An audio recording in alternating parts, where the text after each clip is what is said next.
Hey guys, this side CMA Ashutosh Lada from Jaipur Rajasthan for you all. So guys, स्वागत है आप सभी लोगों का सीएमए फाइनल एससीएम के रिवीजन सेशन नंबर 6 में, जहां पर हम आज डिस्कस करने वाले हैं transfer pricing and pricing decision topic को। तो दोस्तों, आज से पहले के जितने भी रिवीजन सेशंस होंगे वो आप सब लोगों ने देख लिए होंगे। अगर नहीं देखे हैं तो आप रिवीजन ऑफ एससीएम 2024 के नाम से प्लेलिस्ट बना हुआ है, आप जाकर के यूट्यूब पर चेकआउट कर सकते हैं।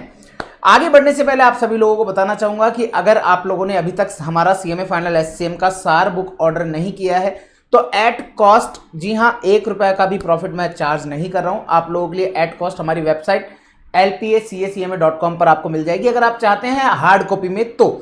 लेकिन अगर आप चाहते हैं नहीं सर हमको तो सॉफ्ट कॉपी चाहिए, हार्ड कॉपी चाहिए ही नहीं, हम केवल मोबाइल में देखना चाहते हैं, तो आप हमारी एंड्रॉयड ऐप है, अगेन lpacacma के नाम से ही एंड्रॉयड पर ऐप है, वहां पर जाकर के आप फ्री में भी हमारा एससीएम का सार ले सकते हैं।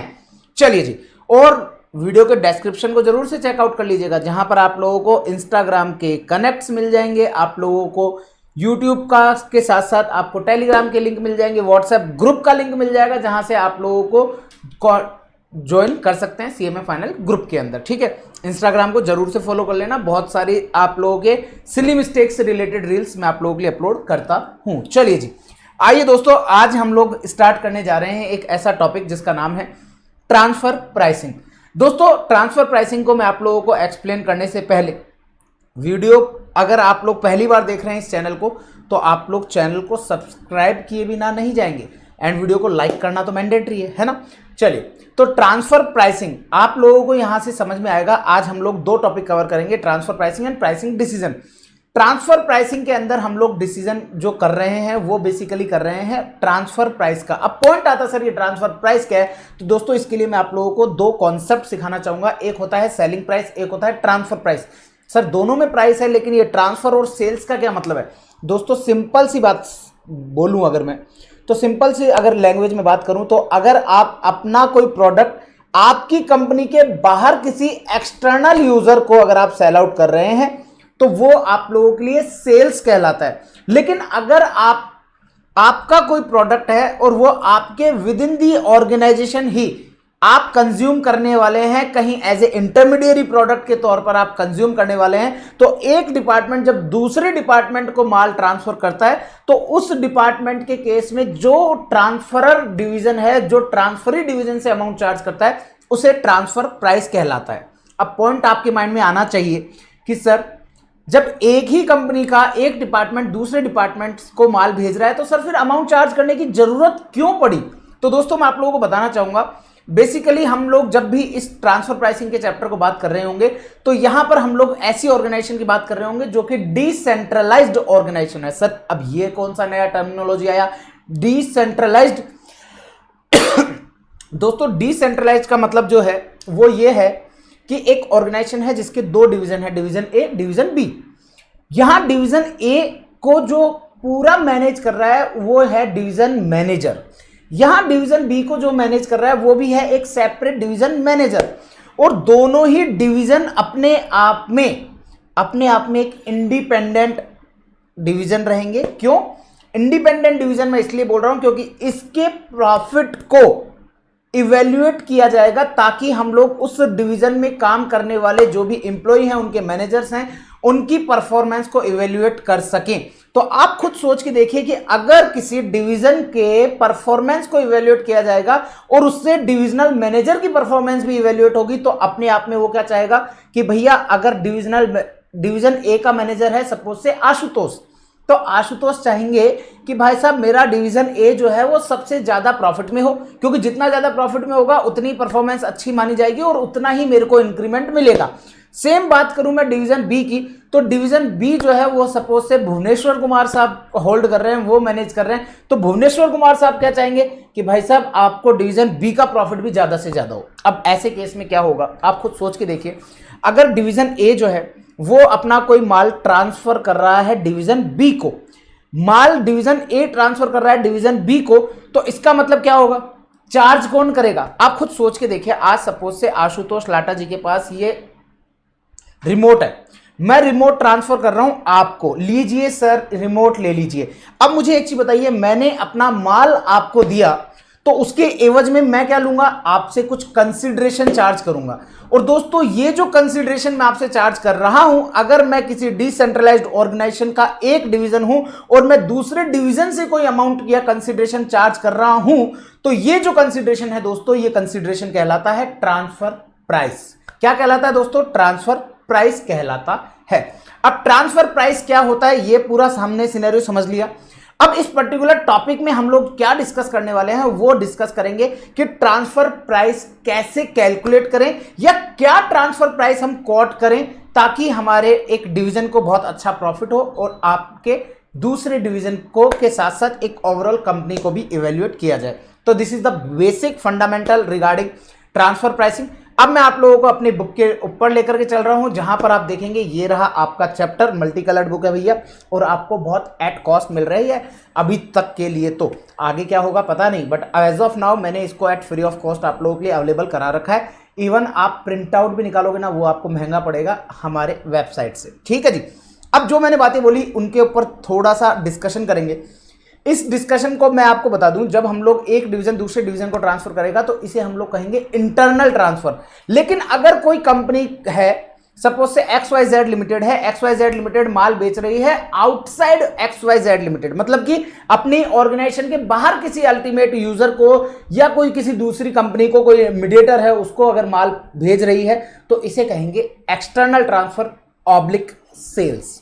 तो आपको पता है जब आप सेल करोगे तो सेल के केस में जो कंसिडरेशन प्राप्त होगा उसे हम लोग सेलिंग प्राइस कहलाएगा। क्लियर है? आइए यही सारी बातें कुछ आप लोगों के लिए यहां पर भी मैंने लिख करके दी हैं।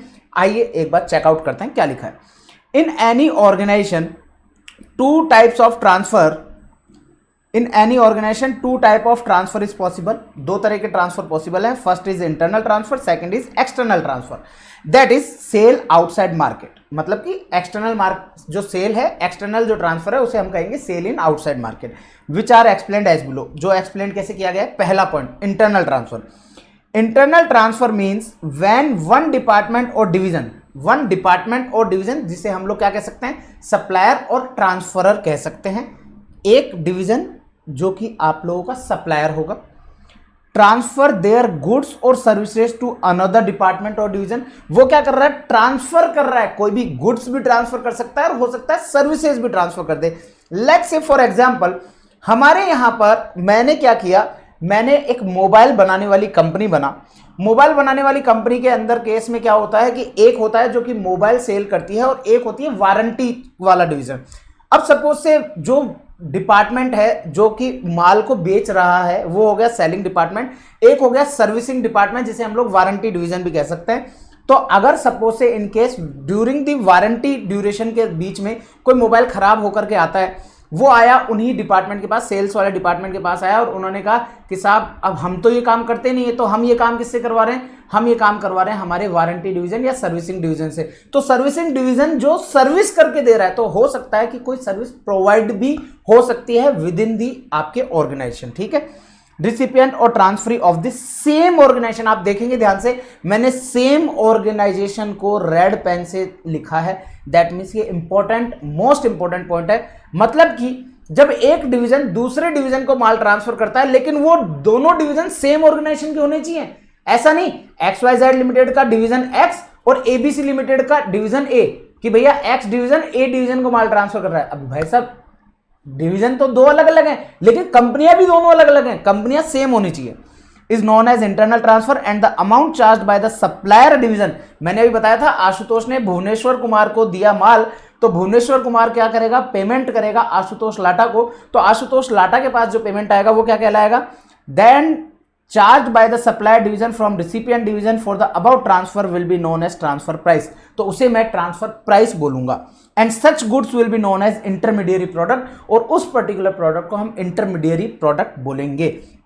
Transfer price amount will be revenue for supplier division and this will be cost for recipient division. Simple सी चीज है, अगर आशुतोष लाटा ने भुवनेश्वर कुमार को माल बेचा है तो भुवनेश्वर कुमार मेरे को पैसा देगा, तो मेरे को पैसा देगा तो वो पैसा मेरे पास आया तो वो मेरे लिए रेवेन्यू है, उसने वो पैसा दिया तो वो उसके लिए कॉस्ट है। सिंपल है। आगे चलते हैं। Whereas external transfer means sale that is when any department और division of the organisation transfer goods और services to any outside person और ऑर्गेनाइजेशन। कोई भी आउटसाइड, आपके ऑर्गेनाइजेशन का आउटसाइड कोई दूसरी ऑर्गेनाइजेशन है या कोई दूसरा पर्सन है, इन ओपन मार्केट, तो hence amount charge for external transfer जो भी रहेगा वो हमारे लिए सेल माना जाता है, और वो सेल अगर है तो जो अमाउंट चार्ज होगा उसे हम सेलिंग प्राइस कहेंगे। इस पूरे कॉन्सेप्ट को मैंने आप लोगों के लिए एक चार्ट में भी समराइज किया है, देखते हैं क्या लिखा है चार्ट में। ध्यान से देखेंगे अगर आप, तो यहां पर एक सप्लायर डिवीजन है, एक रिसिपिएंट डिवीजन है। ध्यान से देखो अगर आप, तो यहां पर मैंने 2 स्टेप में आप लोगों के लिए चीजें मेंशन की है। पहली स्टेप ये रही, ये पहली स्टेप कहती है कि ट्रांसफर गुड्स और सर्विसेज, किसको, एरो देखो, ये रहा एरो, ये एरो कहां जा रहा है, रिसिपिएंट डिवीजन पर। मतलब कि सप्लायर डिवीजन रिसिपिएंट डिवीजन को क्या कर रहा है, गुड्स और सर्विसेज ट्रांसफर कर रहा है, और बदले में क्या हो रहा है, सेकंड स्टेप में consideration by recipient division to supplier division. जो सप्लायर डिवीजन को रिसिपिएंट डिवीजन जो पेमेंट करेगा उसे हम लोग कहेंगे transfer price. This is the basically transfer pricing concept in just summarize form. ठीक है, अब आते हैं कुछ ट्रांसफर प्राइसिंग के ऑब्जेक्टिव, कि भैया आखिरकार हमने ट्रांसफर प्राइसिंग के ऑब्जेक्टिव क्या रखते हुए चलना है। तो सप्लायर डिवीजन मतलब कि आशुतोष लाटा क्या चाहेगा कि भाई साहब मैं सप्लायर डिवीजन हूं, मेरी परफॉर्मेंस इवेल्युएट होगी मेरे डिवीजन के प्रॉफिट से। अब मेरे डिवीजन के प्रॉफिट से अगर इवेल्युएट होगी तो मैं क्या चाहूंगा, भाई साहब मेरे को मेरा रेवेन्यू ज्यादा से ज्यादा हो। तो भाई साहब सप्लायर डिवीजन चाहेगा to maximize revenue by charging higher transfer price, मैं हायर ट्रांसफर प्राइस चाहूंगा। लेकिन at the same time recipient division क्या चाहेगा कि भाई साहब मेरे को कम से कम कॉस्ट में माल पड़े, तो वो चाहेगा to minimize cost by paying lower transfer price, वो ट्रांसफर प्राइस कम कर चढ़ना चाहेगा। लेकिन ओवरऑल कंपनी के एस्पेक्ट में बात करें तो क्या होगा दोस्तों, मैं आपको बताना चाहूंगा, ट्रांसफर प्राइस जो है ना बेसिकली ये एक नोशनल प्राइस है। सर नोशनल प्राइस का मतलब क्या है दोस्तों, इसका ओवरऑल जो कंपनी है ना उस पर कोई भी इंपैक्ट नहीं आता है। लेट्स टेक एन एग्जांपल, आपका डिवीजन ए है, डिवीजन बी है और company overall A B limited है, क्लियर है। आप ध्यान से देखेंगे अगर हम लोग यहां बात करें तो आपके सेल होती है, सपोज से ए डिवीजन ने सेल करी, सेल बोल रहा हूं दैट मीन्स एक्सटर्नल ट्रांसफर मतलब कि आउटसाइड मार्केट, सपोज से 100 लाख की, इसने करी 200 लाख की, तो ओवरऑल सेल्स क्या हो गई ए बी लिमिटेड की, सर 300 लाख, क्लियर। इन्होंने ट्रांसफर किया, कितने का ट्रांसफर किया सर, सपोज से 60 लाख रुपीस का ट्रांसफर किया। अब ये 60 लाख बी में नहीं आएगा, लेकिन ये मैं आपको बता दूं ये टोटल में भी नहीं आएगा। सर क्यों नहीं आएगा, क्योंकि दोस्तों मैं आपको बताऊं, अब इसमें से आप करेंगे लेस कॉस्ट। अब कॉस्ट में जो आपकी बाकी सारी कॉस्ट हैं वो तो आएंगी आएंगी। लेट्स से आपकी बाकी कॉस्ट है 40 एंड 120, तो ये टोटल हो गई 160।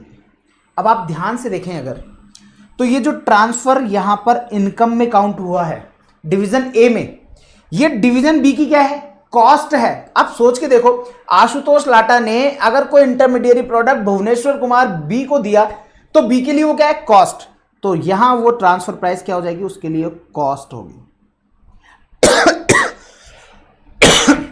अगर मैं इसको 60 को टोटल में ले भी लेता हूं तो भैया ऑर्गेनाइजेशन पूरी का 360 लाख, यहां कॉस्ट की बात करूं तो ये 60 और ऐड हो जाएंगे। अल्टीमेटली अगर आप बात करें तो 360 में से 360 माइनस 160 माइनस 60, तो अल्टीमेटली आपका कंपनी एज ए होल का प्रॉफिट आया 140 लाख, क्लियर है।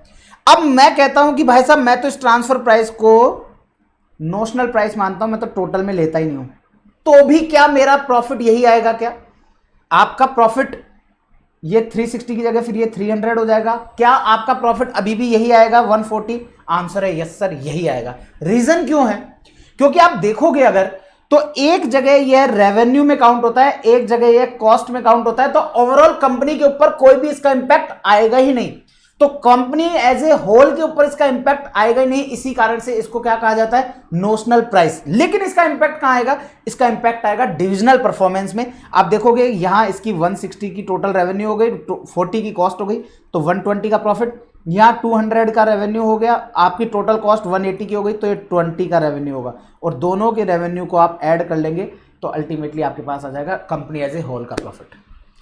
अल्टीमेटली कॉन्सेप्ट क्या हुआ, कॉन्सेप्ट बड़ा सिंपल है कि आपके लिए जो ट्रांसफर प्राइस एक डिवीजन के लिए रेवेन्यू होगा, दूसरे डिवीजन के लिए वो कॉस्ट होगा, लेकिन ओवरऑल कंपनी के लिए ना तो प्रॉफिट है ना वो लॉस है, तो उससे कंप्लीटली कंपनी के ऊपर कोई भी इंपैक्ट नहीं पड़ेगा। अगर आप चाहो यहां पर तो मैं कहता हूं आप 60 की जगह 600 रख के देख लो, तो भी कोई खास फर्क नहीं पड़ेगा। खास फर्क क्या, फर्क ही नहीं पड़ेगा यहां, क्योंकि यहां 600 रखोगे तो आपको यहां पर भी 600 आएगा। तो एक जगह कम डिवीजन ए में रेवेन्यू हो जाएगा, तो दूसरी डिवीजन के लिए कॉस्ट बन जाएगा। तो अल्टीमेटली वो केवल डिवीजन की परफॉर्मेंस को ही इवेल्युएट करता है, कंपनी एज ए होल पर इंपैक्ट नहीं आएगा। लेकिन सर फिर ये ट्रांसफर से कंपनी को क्या बेनिफिट होगा? दोस्तों आप लोगों के पास होता क्या है कि आज सपोज से डिवीजन ए कोई माल बनाता है, वो डिवीजन बी में काम आ सकता है। तो भाई जो चीज हमारे घर के अंदर काम आ सकती है उसको मैं बाहर से क्यों लूं? दूसरी चीज, आप लोगों को जो बाहर से आपका यहां पर अगर बात करूं तो आपके पास रिसोर्सेज हैं, डिवीजन ए के पास रिसोर्सेज हैं कि वो माल तैयार करके डिवीजन बी को दे सकता है। तो ऐसे केस में क्या होगा, आपका अगर कोई स्पेयर आपकी कैपेसिटी बच रही है तो वो भी यूटिलाइज हो जाएगी, और अब बाकी आप लोगों के लिए मैक्सिमम यूटिलाइजेशन का ही खेल है, बाकी प्रॉफिटेबिलिटी पे कोई भी खास इंपैक्ट नहीं आता। ओवरऑल प्रॉफिटेबिलिटी कंपनी चाहेगी भैया ओवरऑल प्रॉफिटेबिलिटी हमारी सही रहे कुल मिलाकर के। अब पॉइंट आता है सर आपने तो कहा नोशनल प्राइस है, ओवरऑल प्रॉफिटेबिलिटी पर तो कोई इंपैक्ट आता ही नहीं है। मैंने कहा यहां पर एक चीज ध्यान रखिएगा, ओवरऑल प्रॉफिटेबिलिटी में इंपैक्ट आएगा कब? आपके पास ऑप्शन है कि आप ट्रांसफर करके डिवीजन ए से डिवीजन बी को कर सकते हो। आप कर सकते हो ट्रांसफर, आपने किया एक सपोज से 100 लाख में, लेकिन वही माल डिवीजन बी कहता है नहीं यार मैं ना इस डिवीजन मैनेजर की परफॉर्मेंस को इवेल्युएट नहीं करवाने दूंगा, इसको मैं प्रमोशन नहीं देने दूंगा, मैं इस माल को चाहे 120 लाख में ले आऊंगा लेकिन मैं बाहर से लेकर के आऊंगा। अब ऐसे केस में क्या होगा, डिवीजन ए का प्रॉफिट तो इंक्रीज नहीं हुआ क्योंकि उसको उस ट्रांसफर किया ही नहीं, तो उसका प्रॉफिट इंक्रीज हुआ नहीं, लेकिन डिवीजन बी की कॉस्ट जो 100 है उसकी जगह 120 हो गई।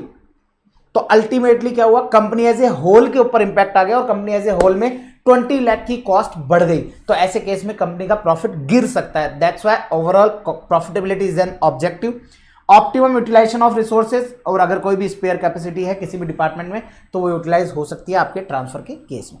अब पॉइंट आता है सर ये तो सारी बातें हो गई, पॉइंट है सर ये ट्रांसफर प्राइस डिसाइड कैसे होगी? तो दोस्तों ये जो ट्रांसफर प्राइस जो डिसाइड होनी है ना, इसको मैंने बेसिकली आप लोगों के लिए कुछ मेथड्स को आपको मैं पहले बता दूं, अगर आप इसको आपकी कहीं पे भी स्टडी मटेरियल में कहीं पे देखोगे तो इस तरह की कैटेगराइजेशन आपको नहीं देखने को मिलेगा। ये कैटेगराइजेशन आपको केवल मेरी बुक में है, मैंने आप लोगों के लिए काफी आसान भाषा में करने के लिए इसको कैटेगराइज किया है। अब ये कैटेगराइज क्या है? In short, we can say that transfer price is the amount charged by supplier division from recipient division for transfer of any goods or services within the same organization। ये इसकी summary है जो आपको already पता है। अब इस methods के अंदर मैंने आप लोगों के लिए कैटेगराइजेशन किया है ताकि आप लोगों के लिए आसान रहे मेथड्स को आइडेंटिफाई करना। सबसे पहली कैटेगरी की बात कर लेता हूं, पहले हम लोग कैटेगरी 1 की बात करते हैं। तो कैटेगरी 1 में मैंने उन मेथड्स को रखा है जो कि कॉस्ट बेस्ड ट्रांसफर प्राइस है। अब कॉस्ट बेस्ड ट्रांसफर प्राइस का मतलब क्या होगा कि उसमें आप कोई सा भी वेरिएंट ऑफ कॉस्ट यूज कर सकते हो, चाहे आप मे बी विद मार्कअप और चाहे without markup. Sir variant of cost का मतलब क्या है? हो सकता है आप कहो कि वेरिएबल कॉस्ट प्लस मार्कअप, हो सकता है आप कहो कि मैं टोटल कॉस्ट प्लस मार्कअप लूंगा, हो सकता है आप कहो मैं स्टैंडर्ड कॉस्ट लूंगा। तो ऐसे करके आप लोगों के पास कॉस्ट का ऑप्शन आता है। तो पहला मेथड हो गया आपका वेरिएबल और मार्जिनल कॉस्ट मेथड कि भैया मैं तो मार्जिनल कॉस्ट वेरिएबल कॉस्ट पे दूंगा। एक होता है एक्चुअल कॉस्ट, एक होता है स्टैंडर्ड कॉस्ट और एक होता है cost plus markup. Cost plus markup के अंदर हो सकता है कि क्वेश्चन आपको मार्कअप किसी के भी ऊपर दे दे, हो सकता है वो वेरिएबल कॉस्ट पे दे दे, हो सकता है वो टोटल कॉस्ट पे दे दे, जैसा भी होगा उस हिसाब से देख लेंगे। कैटेगराइज 2 के अंदर बात करूं तो आपको मार्केट बेस्ड सारे अप्रोचेस यहां पे देखने को मिलेगी, जैसे market based, market price based और दूसरा अपॉर्चुनिटी कॉस्ट बेस्ड। क्लियर है?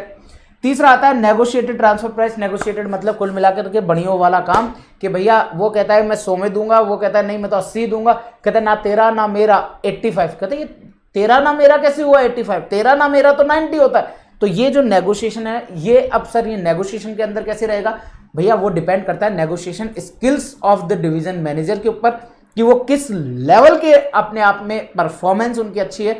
जितना ज्यादा अच्छा नेगोशिएशन स्किल्स होगा डेफिनेटली आपका डिवीजन उतना ही ज्यादा बेनिफिट में रहेगा। देन आता है शेयर्ड कंट्रीब्यूशन मेथड और एक आता है शेयर्ड प्रॉफिट मेथड। इनके ऊपर डिस्कशन करेंगे जब हम लोग इनके मेथड्स पर जाएंगे। तो starting with the category 1। Category 1 that means हमारा जो रहेगा कॉस्ट बेस्ड ट्रांसफर प्राइसिंग। बहुत आसानी से है, बहुत होले होले है। मैं हमेशा से बोलता हूँ कॉस्टिंग आसान है, घबराइएगा नहीं, कॉस्टिंग बेहद आसान है। तो आप लोग आइए देखते हैं क्या कहते हैं। Category 1 cost based transfer price. Cost based transfer price का मतलब हो गया under this category we will cover all those method which are based on any variant of cost like variable cost, actual cost, standard cost etcetera, जो कि with markup भी हो सकते हैं, विदाउट मार्कअप भी हो सकता है। अब इनके सारे मेथड्स को एक एक करके डिसाइड करते हैं।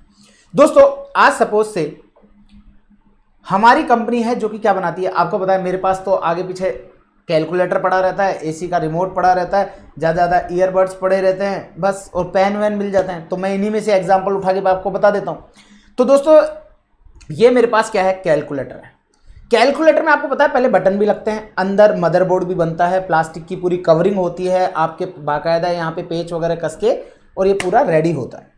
अब सपोज से मेरा डिवीजन ए है, और वो डिवीजन ए का काम क्या है, डिवीजन ए का काम है भाई साहब आपका जो ये बटन है ना, ये बनाने का काम है।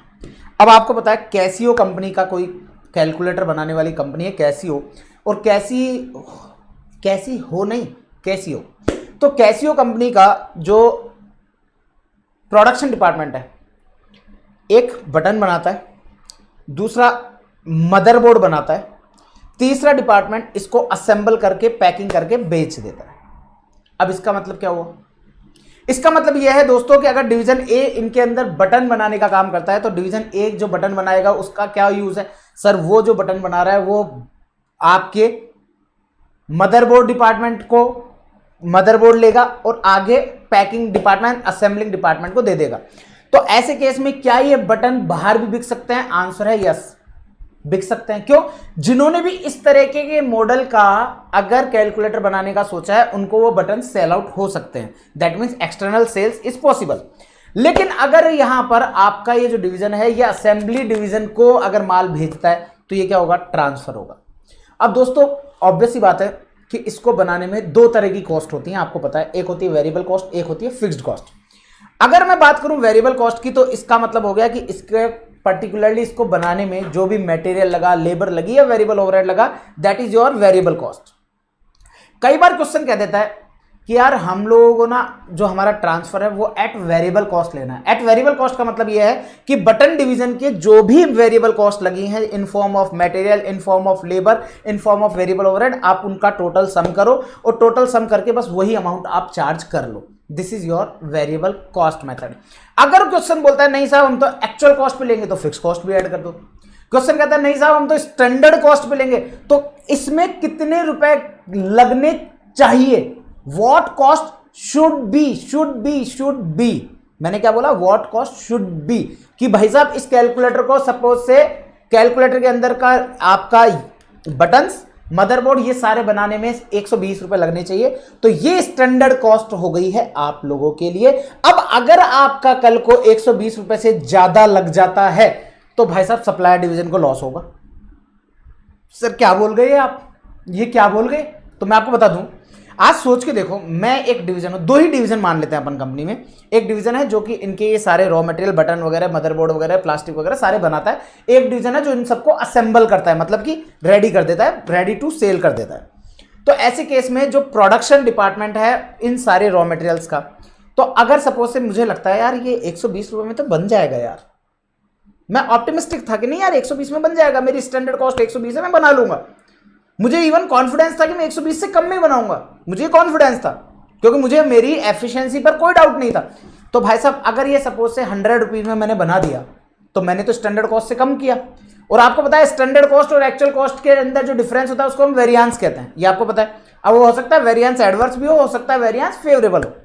तो ऐसे केस के अंदर अगर सपोज से 100 रुपीज में ये बन गया जबकि 120 रुपए मेरी स्टैंडर्ड कॉस्ट है, तो मैंने तो क्या किया, मेरे असेंबली डिवीजन से 120 रुपए लिए, मेरा एक्चुअल में केवल 100 रुपीज का खर्चा लगा, तो 20 रुपीज का मेरे को क्या हो गया, बेनिफिट हो गया। क्यों ऐसा, इसलिए क्योंकि मैंने स्टैंडर्ड कॉस्ट से भी कम कॉस्ट में पे बनाया है।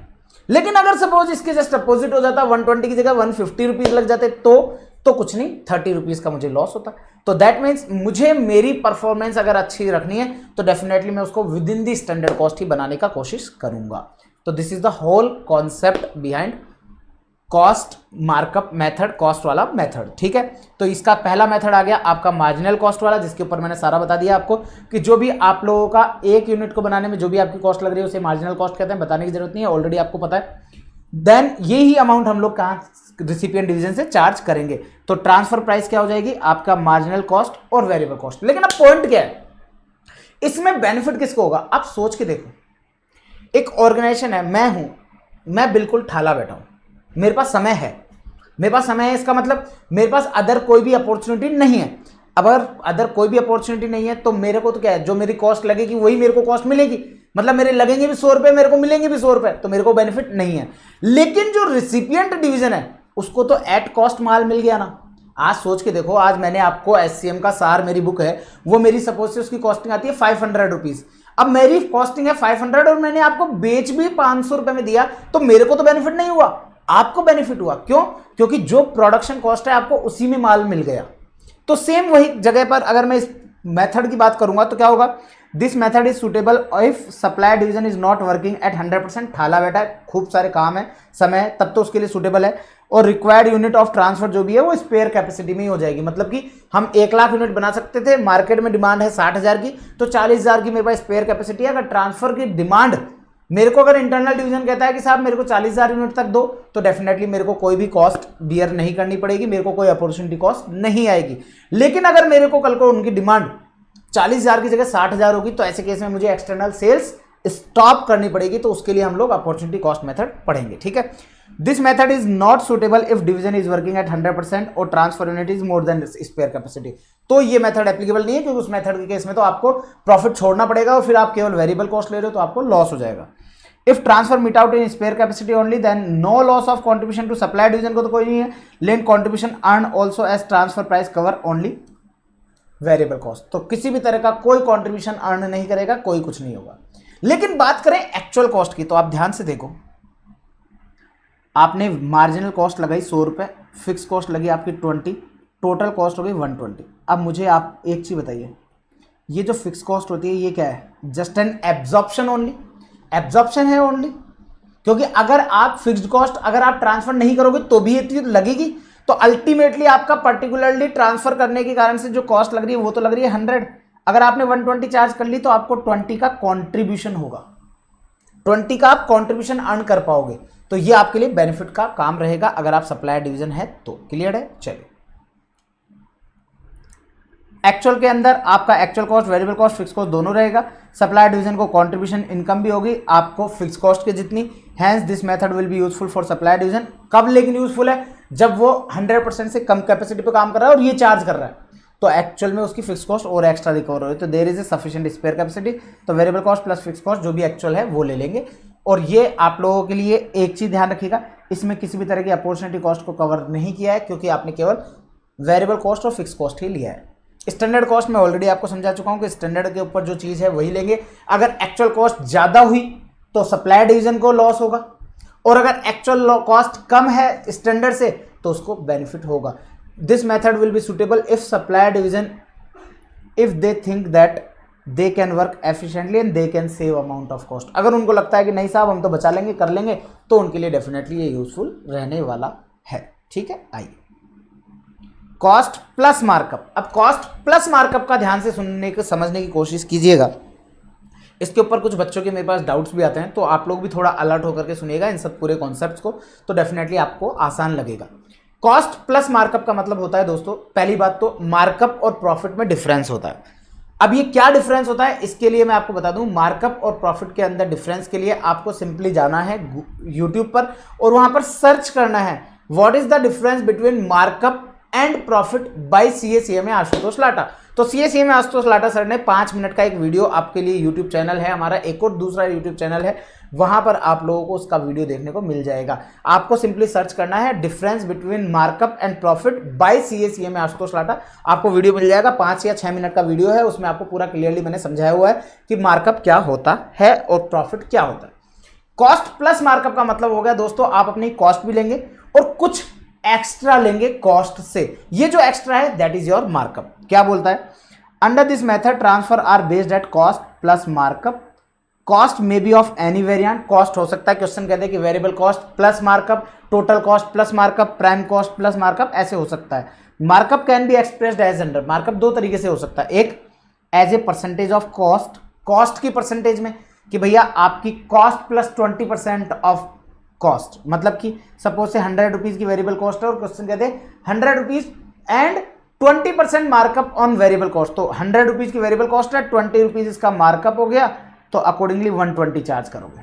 ऐसा करके क्वेश्चन बोल सकता है। दूसरा, क्वेश्चन बोल सकता है as a percentage of capital employed, capital employed के बारे में बोल सकता है कि भाई साहब कंपनी अपने कैपिटल एम्प्लॉयड का 20% लेगी प्रॉफिट, तो ऐसा करके बोल सकता है। कैपिटल एम्प्लॉयड का मतलब हो गया आपके टोटल वैल्यू ऑफ असेट जो भी आपने लगा रखी है, और ये दो तरह की होंगी, आपकी फिक्स्ड और वर्किंग कैपिटल दो तरह की, ठीक है। इसमें एक चीज का जरूर आपको ध्यान रखने का है, अगर कल को कोई क्वेश्चन आप लोगों को मार्कअप दे दे या प्रॉफिट दे दे आपको आफ्टर टैक्स, तो आपको उसको बिफोर टैक्स बनाना है। ये बात मैं आपको ऑलरेडी पहले भी डिस्कस कर चुका हूं, इसके ऊपर हमारे इंस्टाग्राम पर भी आपको रील देखने को मिल जाएगी, इसके ऊपर मैंने पूरा प्रॉपरली एक रील बना रखी है, तो आप उसको जाकर के चेकआउट कर सकते हैं। तो always keep one thing in your mind that while calculating markup we will always take profit rate before tax. If question has given after tax अगर दे रखे तो उसको बिफोर टैक्स बनाएंगे, और वो फॉर्मूला वही सेम प्रॉफिट आफ्टर टैक्स में 1 माइनस टैक्स रेट का डिवाइड लगा के। If question asked to calculate transfer price on based on cost plus markup but it is not clarify कि मार्कअप वेरिएबल कॉस्ट पे है टोटल कॉस्ट पे है, तो भाई साहब हम हमेशा टोटल कॉस्ट लेकर के चलेंगे, इस चीज का ध्यान रखना है। दूसरी चीज, कई बार हो सकता है क्वेश्चन कहते हैं कि वेरिएबल प्रोडक्शन कॉस्ट के ऊपर मार्कअप, एक क्वेश्चन ऐसा है जिसमें क्वेश्चन कहता है कि variable production cost per markup है, तो आप ध्यान रखिएगा वेरिएबल प्रोडक्शन शब्द आया है तो production will never include selling cost, इस चीज का ध्यान रखिएगा। छोटी सी मिस्टेक आपसे हो सकती है, अगर ऐसा कभी क्वेश्चन आए तो आप इस चीज का ध्यान देंगे। क्लियर है? उम्मीद करता हूं कि यहां तक में कोई भी किसी भी तरह का डाउट आपको नहीं रहेगा। ये वाला पॉइंट हो गया आपका कॉस्ट प्लस मार्कअप का। एक छोटा सा कॉन्सेप्ट है रेजिडुअल इनकम कॉन्सेप्ट, जिसमें बेसिकली आपसे क्वेश्चन रेजिडुअल इनकम पूछ सकता है। जैसा कि नाम से पता चलता है रेजिडुअल इनकम मतलब कि बची हुई इनकम, मतलब कि एक्स्ट्रा इनकम आपकी डिजायर्ड इनकम से। तो रेजिडुअल इनकम मींस एक्सेस और shortfall of total income earned over desired income, जो कि मिनिमम एक्सपेक्टेड आपका रिटर्न है, उससे आपने कितना क्या डिफरेंस है वो आपका डिजायर्ड रेजिडुअल इनकम कहलाता है। तो ऑपरेटिंग इनकम ईबीआईटी निकालेंगे, उसमें से आपका जो डिजायर्ड इनकम है, जो भी आपने सेट किया था माइंड में कि नहीं मुझे 20% ऑफ कैपिटल एम्प्लॉयड चाहिए, तो वो डिजायर्ड इनकम हो गया, और ऑपरेटिंग इनकम दैट मीन जो आपने एक्चुअली अर्न किया, वो दोनों का जो डिफरेंस है वो आपके लिए रेजिडुअल इनकम कहलाएगा। ये कहाँ काम आएगा? कई एक क्वेश्चन है जिसमें क्वेश्चन ने कहा कि रेजिडुअल इनकम को कवर करना है ट्रांसफर प्राइस में, तो उस जगह पर ये कॉन्सेप्ट काम आएगा। देन उसके बाद में सबसे ज्यादा प्रचलित, सबसे ज्यादा इंपॉर्टेंट कॉन्सेप्ट, सबसे ज्यादा इंपॉर्टेंट मेथड, जिसके ऊपर आपको मल्टीपल टाइम्स क्वेश्चन देखने को मिल सकते हैं एग्जाम में भी, मार्केट प्राइस मेथड, मतलब कि कैटेगरी 2, जिसमें आपको देखने को मिलेगा अपॉर्चुनिटी कॉस्ट वाले में ज्यादा। ठीक है, तो the transfer price will be determine according to the market price, जो भी है वो। अब आप सोच के देखिए, मार्केट प्राइस जो है that is the highest amount which recipient division can pay. Simple सा सिनेरियो आप सोच के देखो, आज मैं हूं, मैं सप्लायर हूं, मैं ये रिमोट सप्लाई करता हूं से 120 रुपए में, और मार्केट में भी 120 का ही मिलता है, तो क्या मेरा रिसिपिएंट डिवीजन मुझे 121 रुपए भी देगा क्या, 121 भी देगा क्या? आंसर है नो, क्योंकि जो चीज उसको बाहर 120 में मिल रही है तो उस चीज के वो मुझे कभी भी 121 नहीं देगा। तो that means market price is the last price, या मैं यूं कहूं market price is the maximum price जो कि रिसिपिएंट डिवीजन एक सप्लायर डिवीजन को दे सकता है। और ये क्या है? बेसिकली आप लोगों का जो सप्लायर डिवीजन है, उस जो भी मार्केट की रेट है वो। लेकिन आपको मैं बताना चाहूंगा, आपको पता है कि आपने जब भी माल ट्रांसफर करेंगे या बाहर माल बेचेंगे तो आपका कुछ सेलिंग एंड डिस्ट्रीब्यूशन का कुछ खर्चा लगेगा, लेकिन अगर आप इंटरनल डिविजनली ट्रांसफर कर रहे हो तो आपको कोई सेलिंग एंड डिस्ट्रीब्यूशन का खर्चा नहीं लगेगा। फॉर एग्जांपल, आपको कोई कमीशन देने की जरूरत है क्या? आंसर है नो, लेकिन एक्सटर्नल सेल्स के लिए आपको देने की जरूरत पड़ सकती है, तो वो खर्चा आपका सेव हो जाएगा। तो ऐसे केस में आप अगर चाहो तो कम रेट भी चार्ज कर सकते हो। कैसे? बताता हूं। आप मार्केट में 120 रुपए का माल बेचते हो, लेकिन आपका सेलिंग एंड डिस्ट्रीब्यूशन का वेरिएबल कॉस्ट जो है वो आपकी लगती है से 60 रुपीज़, सेलिंग एंड डिस्ट्रीब्यूशन का आपका खर्चा जो है वो लग जाता है से 10 रुपीज़, तो अल्टीमेटली आपके पास जो बचता है वो बचता है 50 रुपीज़। अब आपका अल्टीमेटली मार्केट प्राइस का मेथड का मतलब क्या होता है कि भाई साहब मैं मार्केट प्राइस चार्ज करूंगा, ठीक है मार्केट प्राइस चार्ज करो, वेरिएबल कॉस्ट 60 रुपए, सेलिंग एंड डिस्ट्रीब्यूशन कुछ नहीं, तो भाई साहब आपका प्रॉफिट तो 60 हो जाएगा। इसका मतलब तो ये हो गया कि भाई साहब आप इंटरनली ट्रांसफर कर रहे हो तो आपका प्रॉफिट ज्यादा, और एक्सटर्नली भी कर रहे हो तो आपका प्रॉफिट कम। तो ऐसे केस में सप्लायर डिवीजन यूजुअली जो है वो आपके रिसिपिएंट डिवीजन को ये बेनिफिट दे देता है कि ये जो 10 रुपए मेरे सेव हो रहे हैं, मैं आपके ये 10 रुपए कम कर देता हूं और इसको 120 की जगह 110 कर देता हूं। तो 120 की जगह 110 करूंगा तो मेरा जो नेट इनकम आएगी वो 50 रुपए ही आ जाएगी। तो अकॉर्डिंगली ये वाला रिबेट आपको देखने को मिल सकता है रिलेवेंट मार्केट प्राइस के अंदर। ठीक है, तो in case of transfer price there is no need of any extra efforts to transfer, hence there is no chance of selling and distribution expense. So to calculate transfer price based on market price we should reduce that much of amount from market price to calculate transfer price. तो उतना रुपये 10 रुपये आप कम करेंगे, तो 120 रुपये की market price थी, उसमें से आपने 10 रुपये की जो सेविंग है वो कम कर दो, तो बच के आपके पास 110 रुपये. क्लियर है? If market price method is adopted to calculate transfer price, तो सप्लाई डिवीजन के तो मजे ही मजे. बाहर बेचूंगा तो भी मेरे को वही मिलेगा, तुमको बेचूंगा तो भी मेरे को वही मिलेगा. तो get some amount of profit from internal transfer as well as from sale. तो उसको सेल से प्रॉफिट होगा और इंटरनल ट्रांसफर से भी. उम्मीद करता हूँ यहाँ तक कोई दिक्कत नहीं होगी. अब 1 सेकंड के लिए मैं ले रहा हूँ पानी का ब्रेक. फुल स्क्रीन कर दिया है आप लोगों के लिए. पानी का ब्रेक लेते ही आपके पास वापस से कनेक्ट होऊंगा. आइए जी, अब डिस्कशन करते हैं regarding opportunity cost based method पर. लाइक नहीं किया ना अगर, तो फटाफट से वीडियो को लाइक जरूर कर देना. चैनल सब्सक्राइब नहीं किया हो तो वो भी कर लेना, है ना जी. आओ, अपॉर्चुनिटी कॉस्ट बेस्ड मेथड. अब मतलब कि जैसा कि नाम से पता चल रहा है अपॉर्चुनिटी कॉस्ट बेस्ड मेथड, तो आपको यहां पर कहीं ना कहीं अपॉर्चुनिटी कॉस्ट को भी कंसीडर करना होगा. सर ये अपॉर्चुनिटी कॉस्ट का मतलब क्या हुआ? सर दोस्तों, सबसे पहले तो मैं आपको बताऊं अपॉर्चुनिटी कॉस्ट अराइज कब होगी. अराइज तब होगी सर जब हमारे पास कोई दूसरी अपॉर्चुनिटी थी प्रॉफिट कमाने की, और हमने वो प्रॉफिट कमाने की अपॉर्चुनिटी को आपके लिए सेक्रीफाइस किया है, और उस सेक्रीफाइस से जो मैं कमा सकता था वो मैं आपसे ले लूंगा. सिंपल है. सपोज से मेरे घर में हम लोग 2 भाई हैं, आप सब लोग को पता है, आदित्य सर एंड एक आशुतोष सर. ठीक है जी. आदित्य सर की कैपेसिटी है कि वो 1 लाख यूनिट प्रोड्यूस कर सकते हैं, जिसकी मार्केट में अगर मैं डिमांड की बात करूं तो 1 लाख यूनिट तो मार्केट में डिमांड है. 1 लाख यूनिट मार्केट में डिमांड है. दूसरा, अब मैं गया, भैया भैया भैया भैया मुझे ना 20,000 यूनिट चाहिए.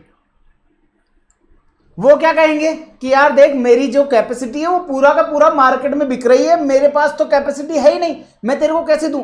ऐसा तो नहीं बोलेंगे, कैसे दूं नहीं बोलेंगे. वो क्या बोलेंगे कि देख भाई, तू मेरा भाई है, तू मेरा खुद का एक इंटरनल डिवीजन है मेरी ऑर्गेनाइजेशन का, तो मैं तेरे को माल तो दूंगा, लेकिन मैं मेरी परफॉर्मेंस तो नहीं गिराऊंगा.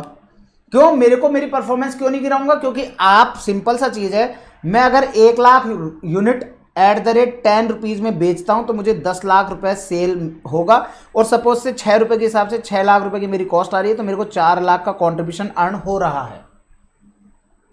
लेकिन अगर मैंने तेरे को 20,000 यूनिट एट कॉस्ट दे दी 6 रुपए में, तो मेरे लिए तो लॉस हो जाएगा, क्योंकि मैं उस 20,000 यूनिट पे कमा सकता था, लेकिन मैंने अगर तेरे को ट्रांसफर किया तो नहीं कमा पाऊंगा.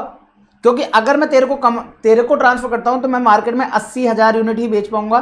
तो 8 लाख यूनिट और 6 रुपए के हिसाब से आपका 80,000 पर 4.8 लाख का खर्चा आएगा, और इधर आपकी जो यूनिट ट्रांसफर करूंगा उससे कितना मिलेगा पता नहीं, लेकिन मुझे इतना पता है कि 20,000 यूनिट पर 1,20,000 रुपए का मेरा वेरिएबल कॉस्ट आएगा. आपके लिए यहां पर अगर मैं बात करूं, अगर मैंने ट्रांसफर प्राइस आपसे 1.2 लाख ही चार्ज किया तो मेरा नेट टोटल सेल 9.2 लाख आएगा, जबकि कॉस्ट मेरी वही 6 लाख की 6 लाख ही है, तो मेरा प्रॉफिट 3.2 लाख हो जाएगा. कहाँ 4 लाख था, कहीं 3,20,000 है. कहते यार मैं तेरे को, अगर मेरा ऑन कॉस्ट अगर मैं तेरे को दूंगा तो भाई साहब मेरा प्रॉफिट तो कम हो जाएगा, ऐसा मुझे मेरे भैया ने कहा. तो मैं क्या कहूँगा, यार आप अपना प्रॉफिट कम मत करो. तो अगर नहीं, वो तो मैं वैसे भी नहीं करूँगा, मतलब तू बोलेगा नहीं तो भी नहीं करूँगा मैं, मेरे को तो आप मुझे कब दोगे. कहते यार देख, मैं तो तेरे को तभी दे सकता हूँ जब मेरा ट्रांसफ़र करने से भी प्रॉफिट मेरा 4 लाख ही बने. मतलब मेरे को लॉस नहीं मांगता है, मेरे को लॉस नहीं चाहिए, मेरे को तो 4 लाख का 4 लाख ही चाहिए. अब ये 4 लाख कैसे आए? आपको पता है 6 लाख की वेरिएबल कॉस्ट तो लगेगी, क्योंकि चाहे इंटरनल ट्रांसफर करो चाहे एक्सटर्नल ट्रांसफर करो, 1 लाख यूनिट प्रोड्यूस होनी है, और उस पर 6 रुपए के हिसाब से 6 लाख रुपए लगने ही लगने. तो आपका ये टोटल 10 लाख आना चाहिए. अब वो उनको पता है कि इसको तो मैं चेंज कर नहीं सकता, क्योंकि ये तो ऑलरेडी मैं 80,000 यूनिट अगर बाहर बेच रहा हूँ तो मेरे को 80,000 ही मिलेगा. 80,000 के ऊपर 10 रुपए के हिसाब से 8 लाख ही मिलेगा. तो मेरे को चेंज कहाँ करना है, मेरे को इस 1.2 लाख की जगह 2 लाख लेना पड़ेगा. और ये 2 लाख कैसे हुआ? अल्टीमेटली ये जो आपके 80,000 रुपए जो ये लॉस हो रहा था, आपने जो प्रॉफिट फॉरगोन किया ना, ये प्रॉफिट फॉरगोन जो हो रहा था ये भी आपने ले लिया। तो अल्टीमेटली अगर मैं बात करूं तो आप यहां पर तो दे रहे थे एट द रेट 6 रुपीज में वेरिएबल कॉस्ट में, लेकिन आपको चाहिए नहीं साहब वेरिएबल कॉस्ट नहीं, मेरी अपॉर्चुनिटी कॉस्ट भी कवर करनी है। तो 80,000 रुपए रिकवर करने हैं 20,000 यूनिट से, तो एक यूनिट से 4 रुपए रिकवर होने। तो अपॉर्चुनिटी कॉस्ट 4 रुपए, वेरिएबल कॉस्ट 6 रुपए, ओवरऑल 10 रुपए। तो ऐसे करके variable cost plus opportunity cost से आपके पास क्या निकल के आ जाता है, वहां से आपके पास आ जाती है आपकी ट्रांसफर प्राइस। दोस्तों ये अपॉर्चुनिटी कॉस्ट वाला जो कॉन्सेप्ट है बेसिकली ये हो सकता है आपको की फैक्टर के साथ भी देखने को मिल जाए। तो ऐसे केस के अंदर आपको किस तरीके से डील करना है, आइए नोट्स के साथ मैं आपको कनेक्ट करता हूं और फिर पूरा बाकायदा अच्छे से आप लोगों को क्लियर करता हूं। तो opportunity cost is the profit lost when one alternative option is selected over another. जैसे ही मैं मेरे भाई अगर मेरे भैया मेरे को ट्रांसफर करने का डिसीजन लेंगे तो उनको बाहर एक्सटर्नल सेल्स को स्टॉप करना पड़ेगा और उसके कारण से उनका जो प्रॉफिट है वो लॉस्ट होगा। तो वो मेरे लिए क्या है, तो hence in case of transfer supplier division will have to fix rate at which they are able to cover their cost of production, 6 रुपए भी कवर करे, as well as the benefit lost due to transfer, और जो 80,000 रुपए 80,000 का जो उनको benefit lost हो रहा था उसको भी कवर करे। और अब ये पॉइंट आता है बेनिफिट लॉस्ट वाली सिचुएशन कब आएगी, benefit loss situation will arise when supplier division transfer goods internally and due to which supplier will not be able to supply external market। 20,000 unit Aditya भैया ने मेरे को ट्रांसफर करने की जब प्लानिंग करी तो वो 20,000 यूनिट उनको एक्सटर्नल सेल में से स्टॉप करनी पड़ेगी। तो जो भी रिलेवेंट कॉस्ट है वो उसमें वो बेनिफिट जो लॉस हुआ है वो ऐड करेंगे और काम हो जाएगा। पॉइंट आता है रिलेवेंट कॉस्ट का मतलब क्या है, तो रिलेवेंट कॉस्ट जो ऑलरेडी मैं रिलेवेंट कॉस्टिंग के एग्जाम्पल में आपका टॉपिक के रिविजन में समझा चुका हूं। जो भी वेरिएबल कॉस्ट है वो सारी प्लस माइनस करेंगे, कोई भी सेविंग अगर कॉस्ट में हुई है एग्जांपल जैसे सेलिंग एंड डिस्ट्रीब्यूशन कॉस्ट की वो आ जाएगी, प्लस कोई एडिशनल कॉस्ट लगी है ड्यू टू ट्रांसफर, कोई मॉडिफिकेशन आपको कराना पड़ा तो उस कारण से जो कॉस्ट लगी वो सारी रिलेवेंट कॉस्ट का पार्ट करेंगे। इस चीज का ध्यान रखिएगा, मॉडिफिकेशन कई बार एग्जाम में क्वेश्चन आ जाता है कि वैसे तो वेरिएबल कॉस्ट 6 रुपए की है, लेकिन अगर मुझे आदित्य भैया को अगर आशुतोष लाटा को अगर कोई प्रोडक्ट देना है तो उनको ना उस प्रोडक्ट में एक करेक्शन या मॉडिफिकेशन करना पड़ेगा जिसमें उनके 1 रुपए लगेंगे। तो 6 रुपए तो पहले ही लग रहे थे, 1 रुपया और लगेगा, तो रिलेवेंट कॉस्ट आपकी 7 हो जाएगी। इस चीज का ध्यान देंगे। अपॉर्चुनिटी कॉस्ट और benefit lost will B amount of profit जो भी फॉरगोन हुआ है ऑन सेल, जो कि ओपन मार्केट में वो सेल नहीं कर पाए, वो होता है। क्लियर है। अब ये सिचुएशन अपॉर्चुनिटी कॉस्ट की क्या क्या हो सकती है उनके ऊपर बात करते हैं। एक ऑर्गेनाइजेशन है जहां पे वो वर्किंग है at the rate 100%, that is no ideal capacity. 1 lakh का प्रोडक्शन कर सकते हो और 1 लाख यूनिट ही मार्केट में डिमांड है, तो भाई साहब कोई आइडियल नहीं है। इसका मतलब क्या होगा, जितनी भी यूनिट आप बेचोगे उनमें सब में relevant cost plus benefit lost आएगा। तो for even a single unit of internal transfer we need to stop outside sale, तो आउटसाइड सेल को रोकनी पड़ेगी और आउटसाइड सेल को रोकोगे तो relevant cost plus benefit lost आपकी सिचुएशन आ जाएगी। दूसरा केस आता है कि आप एट द रेट 100% से कम पर काम कर रहे हो, लेकिन इंटरनल ट्रांसफर की जो डिमांड है वो फुलफिल इन आइडियल कैपेसिटी हो जाएगी। अब सर इसका एग्जांपल से समझाओ, कैपेसिटी है 1 लाख की, मार्केट डिमांड है 80,000 की, तो इसका मतलब 20,000 की कैपेसिटी अभी और भी स्पेयर है और इंटरनल डिमांड आई है केवल 15,000 की। अब मुझे एक चीज बताओ, क्या कोई आउटसाइड सेल रोकने की जरूरत है? नो। 80,000 अभी आप मार्केट में बेचो, 15,000 की इंटरनल ट्रांसफर करो तो भी टोटल 95 ही होता है, कैपेसिटी तो 1 लाख की है। तो जब कोई अपॉर्चुनिटी कॉस्ट है ही नहीं तो ऐसे केस में आप लोगों के लिए ट्रांसफर प्राइस हो जाएगी आपकी जो भी रिलेवेंट कॉस्ट है वो। लेकिन इन दोनों का मिक्स वाला क्वेश्चन आ गया और वहां पर सिनेरियो ये है, कैपेसिटी है 1 लाख, 80,000 की मार्केट डिमांड है, दैट मीन स्पेयर है 20,000, आपको डिमांड आ गई 30 की। अब डिमांड अगर 30 की आ गई है तो आपको क्लियरली समझ में आ रहा है कि भाई साहब 20,000 तो हमारे स्पेयर कैपेसिटी से यूटिलाइज हो जाएंगे, लेकिन 10,000 यूनिट की मार्केट डिमांड अनयूटिलाइज्ड होगी, दैट मीन्स हमको मार्केट सेल रोकनी पड़ेगी 10,000 यूनिट की। तो उस 10,000 पर तो आपके लिए relevant cost plus benefit lost होगा और 20,000 पर जो रिलेवेंट कॉस्ट है केवल वो होगी। तो for demand fulfil in ideal capacity that is 20,000 unit के लिए तो रिलेवेंट कॉस्ट, और जो डिमांड आइडियल कैपेसिटी में फुलफिल नहीं हुई वहां पर relevant cost plus benefit lost. ये तो हो गया ड्यूल प्राइस। कई बार क्वेश्चन कह देता है कि calculate dual price for the transfer, लेकिन अगर कल को क्वेश्चन कहते हैं ड्यूल नहीं भाई साहब एक ही सिंगल प्राइस आएगी, तो ऐसे केस में क्या होगा, in situation number 3 if question ask for 2 dual price then we will give 2 transfer price as above, मतलब कि फर्स्ट सेकंड। लेकिन अगर बोल दे if question ask for single transfer price, तो उस केस में कैसे रहेगा, तो हम लोग नीचे कुछ तरीके से कैलकुलेटेड है वो कैलकुलेशन, यहां पर थोड़ा प्रिंटिंग मिस्टेक है, relevant variable cost plus total of benefit lost और डिवाइड बाय ट्रांसफर यूनिट्स, ऐसे करके आ जाएगा। अब पॉइंट आता है सर एक एग्जांपल हो जाए सर इस पे, तभी समझ में आएगा ये। आप देखो ध्यान से, कैपेसिटी है 1 लाख यूनिट की, आउटसाइड सेल आपकी हो रही है 80,000 की, इंटरनल ट्रांसफर की डिमांड आ गई 30,000 की, सेल जो हो रही है वो हो रही है एट द रेट 10 रुपीज़ में, वेरिएबल कॉस्ट जो है वो लग रही है आपकी से एट द रेट 6 रुपीज़ में। क्लियरली समझ में आ रहा है। अब ध्यान से देखो, आप अगर ट्रांसफर नहीं करोगे तो आप क्या करोगे, 80,000 यूनिट है उनको बेचोगे, 4 रुपए का कंट्रीब्यूशन आपको मिलता है, तो कंट्रीब्यूशन जो आपका अर्न होगा वो होगा जी एट द रेट 4 रुपीज़ के हिसाब से 80,000 यूनिट पर 3,20,000 रुपए। लेकिन अगर आप ट्रांसफर करते हो तो आप देखो, ट्रांसफर करोगे तो आप 30,000 यूनिट्स ही ट्रांसफर करनी है, तो आप मैक्सिमम सेल जो कर पाओगे वो सेल कितनी कर पाओगे, ये सपोज से सेल से कंट्रीब्यूशन है, ये ट्रांसफर से, आप अब सेल कर पाएंगे ओनली 70,000 यूनिट्स, क्योंकि 30,000 तो ट्रांसफर होंगी। तो जब 70,000 यूनिट्स ही आप सेल कर पाओगे तो आपको एट द रेट 4 रुपीज़ के हिसाब से सेल पर ट्रांसफर कंट्रीब्यूशन होगा, और 70,000 पर कितना होगा सर, 2,80,000। अब आप खुद ध्यान से देखो,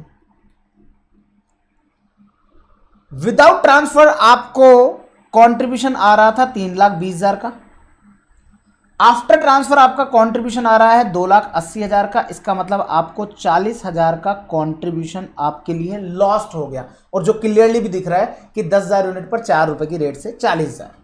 अब अगर क्वेश्चन आपको ये बोले कि हमें ड्यूल प्राइस दो, तो आप क्या बोलोगे कि जो 20,000 यूनिट है ना, जिस पर किसी भी तरह का कोई अपॉर्चुनिटी कॉस्ट नहीं है, तो उसको तो आप दे दो एट द रेट 6 रुपीज़ की वेरिएबल कॉस्ट में, that is your relevant cost.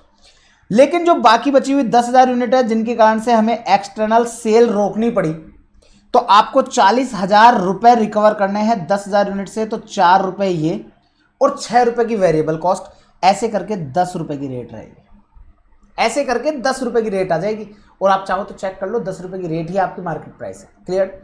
लेकिन समस्या कब आती है, जब क्वेश्चन कहता है कि नहीं जी हम लोग ना ड्यूल प्राइस नहीं निकालेंगे, मतलब जैसे यहां पर 2 प्राइस निकाली ना, वैसे 2 प्राइस नहीं 30,000 यूनिट की रेट बताओ आप। तो अब बच्चा बोलता है सर 6 + 10 डिवाइड बाय 2 कर लो। मैंने कहा नहीं, आप यहां ध्यान से देखो, यहां पर आपके लिए 20,000 यूनिट्स है, यहां पर 10,000 यूनिट्स है, तो यहां पर उससे काम नहीं होगा। तो कैसे करेंगे सर, वेरिएबल कॉस्ट 6 रुपए, मतलब कि रिलेवेंट कॉस्ट जो आपकी होती है वेरिएबल कॉस्ट 6 रुपए, प्लस बेनिफिट लॉस्ट 40,000 रुपए, और ये अब की बार ये पूरे के पूरे 40,000 रुपए जो है ना, ये आपको रिकवर करने हैं पूरी की पूरी 30,000 यूनिट से।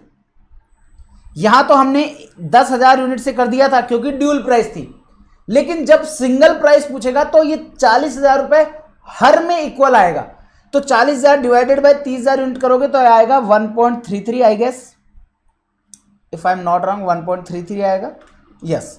तो 6 + 1.33, तो हर एक यूनिट से 7.33 चार्ज करो, ये हो जाएगा सिंगल प्राइस। तो अगर कल को क्वेश्चन ड्यूल प्राइस बोले तो ऐसे सेपरेटली आपको दिखाना है, स्पेयर टाइम में यूज होने वाला और जिस पे अपॉर्चुनिटी कॉस्ट आई वो वाला। तो ऐसे करके आप दोनों का करेंगे तो आपका काम हो जाएगा। उम्मीद करता हूं कि आपको बिल्कुल अच्छे से ये पूरा का पूरा कॉन्सेप्ट क्लियरली समझ में आ गया होगा। अगर आ गया है तो कमेंट सेक्शन में भी ज़रूर से बताइएगा कि आपको आया कि नहीं आया।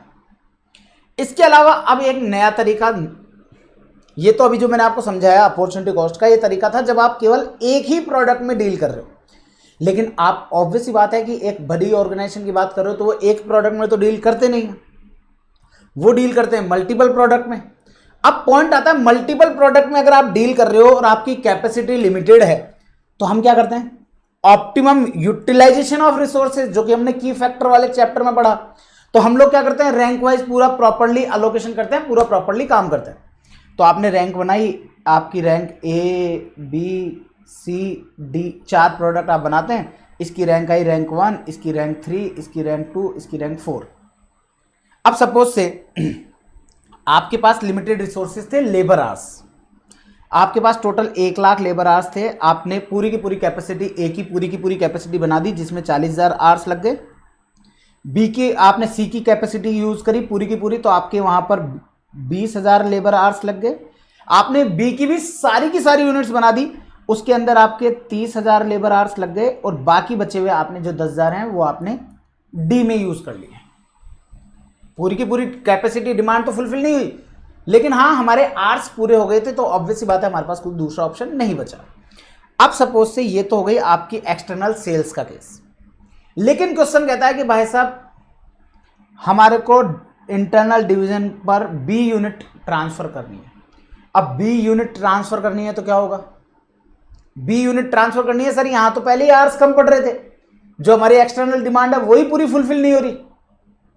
तो ऐसे केस में अगर आपको ट्रांसफर करोगे तो क्या होगा सर, अब आपको जो भी आवर्स चाहिए वो आप आवर्स कौन से डिसकंटिन्यू करना चाहोगे, आप खुद सोच के बताओ, खुद सोच के बताओ। अगर मुझे ट्रांसफर करना मैंडेटरी भी है तो मैं यहां पर कौन से प्रोडक्ट की सेल को सबसे पहले डिसकंटिन्यू करूंगा, तो आंसर आता है 4th रैंक वाले की। तो मैंने जो 4th रैंक वाले को 10,000 आवर्स अलोकेट किए हुए हैं, मुझे ये चेक करना है क्या मेरी ट्रांसफर की रिक्वायरमेंट 10,000 आवर्स में पूरी हो रही है। इफ आंसर इज यस, तो बस मेरे को कुछ नहीं करना, जो मेरे 10,000 आवर्स का कंट्रीब्यूशन पर आर था डी का, प्रोडक्ट डी का जो कंट्रीब्यूशन पर आर था उसको मेरे को 10,000 से मल्टीप्लाई करना है, या जितने भी आवर्स मैंने यूज किए हैं उससे।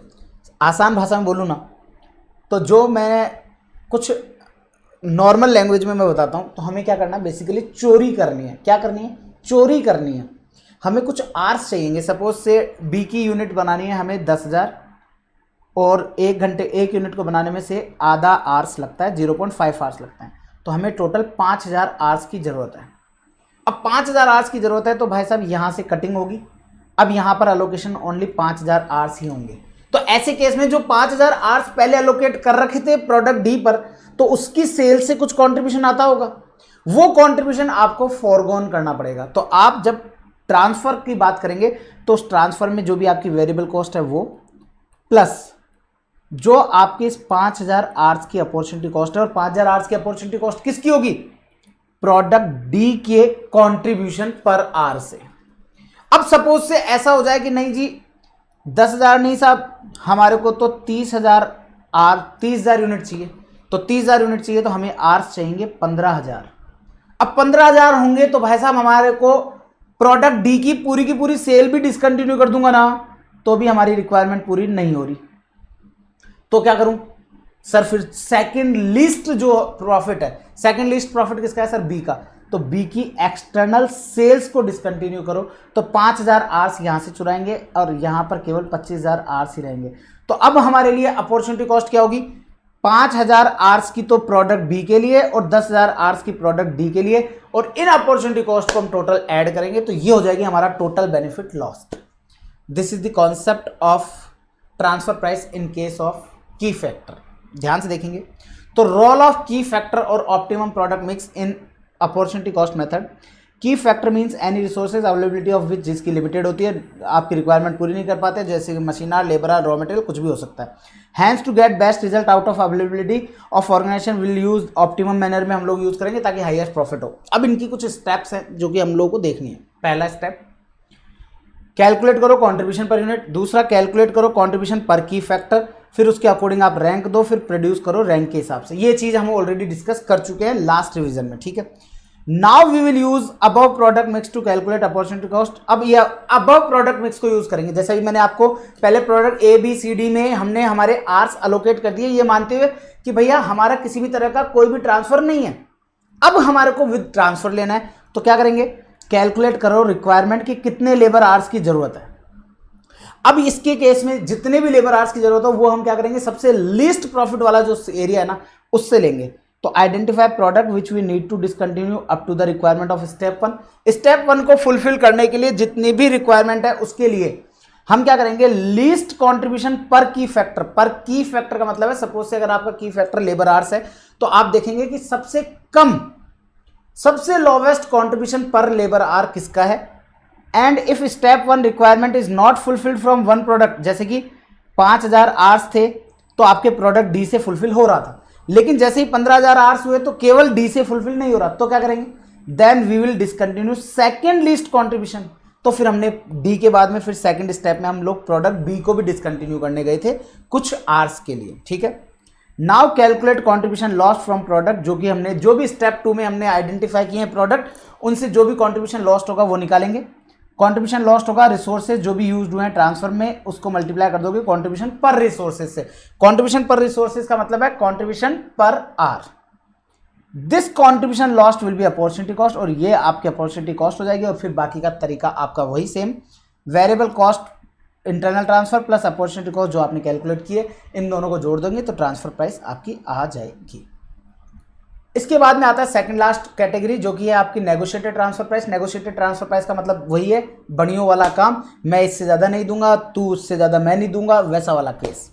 अब पॉइंट करें अगर हम लोग सप्लायर के पॉइंट ऑफ व्यू से, तो वो क्या कहेगा कि साहब मेरी जो भी रिलेवेंट कॉस्ट लग रही है वो, अगर मेरा कोई अपॉर्चुनिटी कॉस्ट लॉस्ट हो रहा है वो, मैं ये दोनों चीज़ें आपसे नहीं छोड़ने वाला हूँ।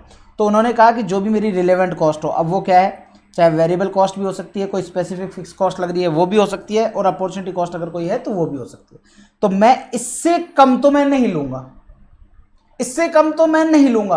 और रिसिपिएंट डिवीजन क्या कहता है, ये तो हो गई मिनिमम ट्रांसफर प्राइस, और आपका जो सब रिसिपिएंट डिवीजन है वो बताता है कि मैं मैक्सिमम इतने दूंगा। आज आप सोच के देखो, आप कहीं पर भी कोई भी सामान लेने जाते हो, सपोज से आपने सोफा पसंद किया, तो आपने कहा कि देखो साहब मेरे पास तो 20,000 रुपये ही हैं, मैं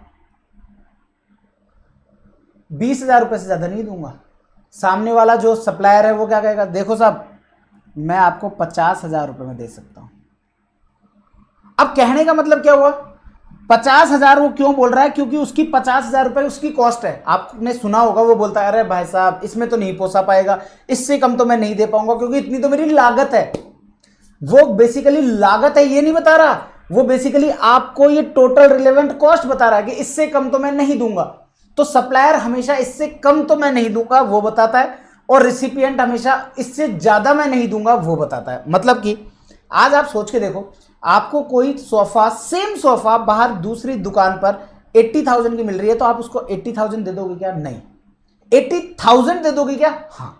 80,000 से ज्यादा नहीं दूंगा, हाँ 80,000 दे सकता हूं, क्योंकि यार मेरे को उस वाली दुकान पे जाऊंगा तो भी 80 का मिलेगा, तुम्हारे पास भी 80 मिलेगा, तो मैं 80,000 तो दे सकता हूं, लेकिन मैं 80,000 से एक भी रुपया ज्यादा नहीं दूंगा, क्योंकि मैंने मेरी मैक्सिमम प्राइस डिसाइड कर रखी है। और ये मैक्सिमम प्राइस डिसाइड करने का दो तरीका होता है, मिनिमम ऑफ किसका, मार्केट प्राइस, और मैक्सिमम एबिलिटी टू पे। मैक्सिमम एबिलिटी टू पे का मतलब क्या होगा, मार्केट प्राइस तो समझ में आ रही है कि पड़ोस वाली दुकान पे भी 80,000 की है, तो मैं आपको 80,000 से ज्यादा नहीं दूंगा, लेकिन मैक्सिमम एबिलिटी टू पे का मतलब क्या है, मेरे पास पैसा ही 60,000 है।